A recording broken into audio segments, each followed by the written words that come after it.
বৈশাখের রং আর রাতের আলপনার ছোঁয়ায় জমে উঠল এক ভিন্নধর্মী পহেলা বৈশাখ আয়োজন।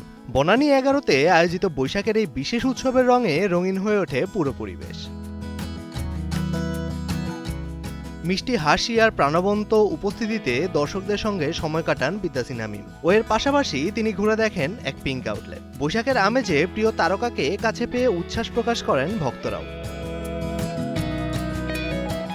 বৈশাখের মতো উৎসবকে সামনে রেখেই এমন আয়োজন, যেখানে ঐতিহ্যের সঙ্গে আধুনিকতার মেলবন্ধন ঘটিয়ে ক্রেতাদের জন্য ভিন্নধর্মী অভিজ্ঞতা তুলে ধরার চেষ্টা করা হয়েছে। সবাইকে বাংলা নববর্ষের শুভেচ্ছা, শুভ নববর্ষ।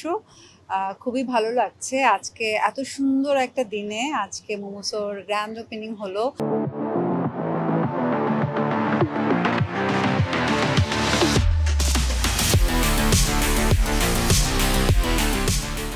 আমার জন্য এটা দ্বিতীয় ওপেনিং হচ্ছে, এর আগে একটা করেছি বসুন্ধরাতে, তো সেকেন্ড টাইম এখানে। এবং থ্যাংক ইউ সো মাচ ভাইয়া আমাকে ইনভাইট করার জন্য। মেয়েরা বেশিরভাগই মনে হয় যে পিঙ্কের প্রতি অনেক বেশি পাগল থাকি, এটা কেন জানি না, বাট আমার কাছে মনে হয় পিঙ্ক মানে একটা রোমান্টিক জিনিস। ছেলেরাও যদি মেয়েদেরকে কোনো কিছু গিফট করতে চায় তো তারা কিন্তু এই ধরনের প্রোডাক্টই খোঁজে। পয়লা বৈশাখ মানে কি, যে তুমি তোমার দিনটাকে আসলে উদযাপন করবে, তুমি আনন্দে থাকবে। তো আমার কাছে তো আনন্দ মানে হচ্ছে শপিং করা। তো আমার কাছে মনে হচ্ছে যে ওকে ফাইন, আজকে একটা কাজে এসেছি, কাজের সাথে সাথে এই যে শপিং করছি এটাও একটা আনন্দ। গ্ল্যামার, উৎসব আর নতুনত্ব সব মিলিয়ে এই আয়োজন দর্শকদের মাঝে তৈরি করেছে আলাদা আগ্রহ। মেজবাউদ্দিন, কালের কণ্ঠ।